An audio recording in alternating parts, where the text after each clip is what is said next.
I've been a fan of the Final Destination movies even before I liked horror as a genre. It just hits that sweet spot for me, being a perfect blend of supernatural suspense, existential horror, and ultra-gory Looney Tunes cartoons. You ask a bunch of fans what their favorite death scene is, you're gonna get a lot of different answers. These just happen to be mine. First, a couple rules. One is I won't be including any premonition deaths. The kills all have to be final, hence the final in Final Destination. But if I was including them, this would be number one. And obviously I'll be getting into spoilers for all of these movies. If you couldn't figure that out, maybe put on Kokomon or something else your brain can actually comprehend. Now, let us begin. Final Destination 3 is where you can tell the franchise shifted its overall tone. Where other deaths build up suspense slowly to the ultimate payoff, this amps up the testosterone and machismo to an insane degree. In this fitness center packed with screaming, grunting, clanging, and enough OSHA violations to make Willy Wonka blush. It all culminates when the jock stereotype goes in for one more lift and gets pressed. Also, I really want to point out that this actor's real name is Texas Battle. Those parents deserve an award. Final Destination 4 fucking sucks. It is all the franchise's worst aspects rolled into one annoying, childish, weirdly racist package. Deaths are mostly not that great either. I almost wanted to put the lawnmower one on here, just for the sheer groan it got from me. But this one's just too funny to pass up. We've got yet another jock character, this time getting his entire ass sucked out through a pool drain. That's impossible, and I love it. Oh yeah, did I mention this movie also has terrible 3D? Was this just the only way you could make a movie in 2009? But whatever, logic be damned, if there's any character who deserves a death as absurd as this, it's this chuckle schmuck. I don't know why, but this one always makes me laugh.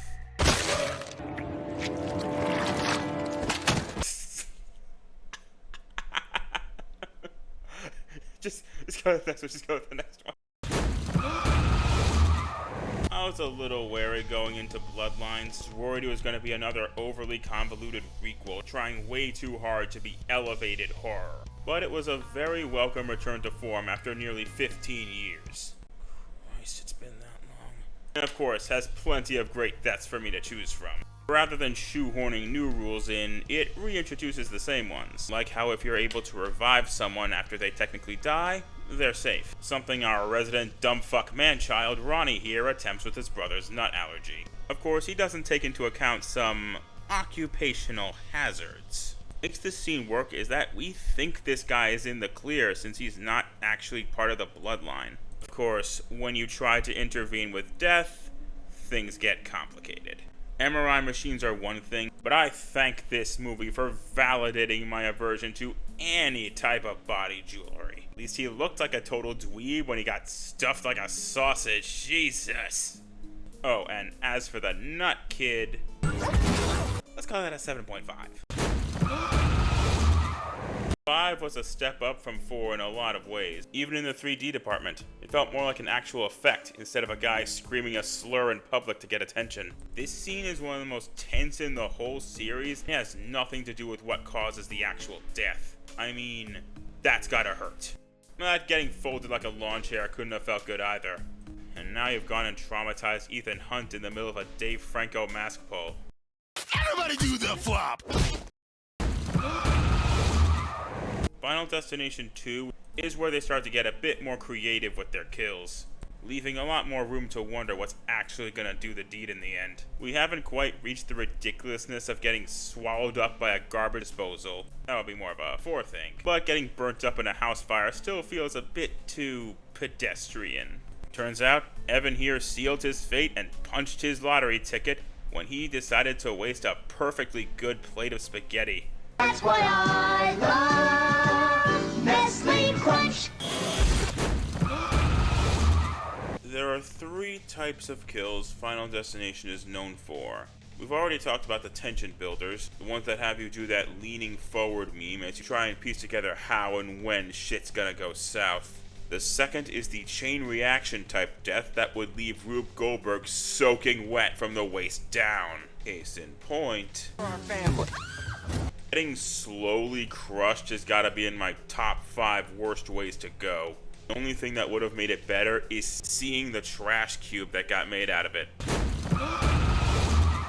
You might have noticed I haven't been talking about the first Final Destination. The reason for that is, it mainly focused on building and unraveling the mystery of what's going on, rather than a presentation of the deaths themselves. Since we already know what's going on in the sequels, they're allowed to be more flashy. Deaths aren't bad by any means, they mostly just lack that entertainment factor. Except for one, and you already know what I'm talking about. The third type of death. The kind that comes right the fuck out of nowhere. Then you can just drop fucking dead.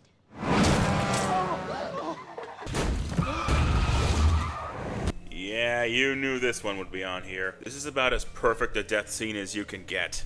There's the build-up with all the moving parts, including the world's strongest air conditioner, as well as the picture-perfect timing that locks our annoying bimbo stereotypes in place. And of course, the match cut. 2 words: chef's kiss. Before we get to number 1, let's take a look at some honorable mentions. And you ain't taking me with you! Hey, You're dead!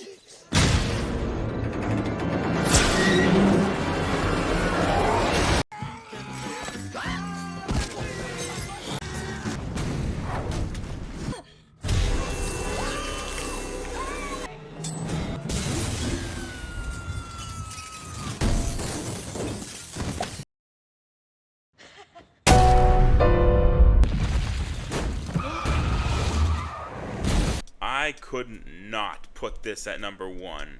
It's like the perfect bow tying all the first 5 movies together. After some of the most obvious stock footage known to man, we finally get to see the crash from the original in all its full budget glory. First the panic, then the flame, then the break. After the girlfriend gets sucked out like it's 2020 up in this bitch, our main guy gets scorched like a Taco Bell toilet, and the whole damn plane goes up in flames. But not without wrapping up a little loose end.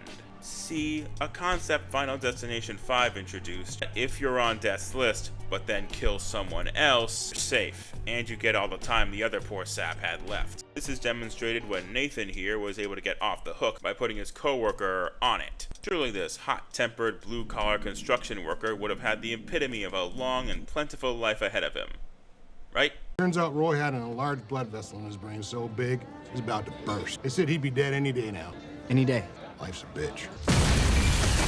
Thanks for watching, and remember, life's a joke, death's the punchline, but it's the structure that really matters. Ah, what the hell, let's see it one more time.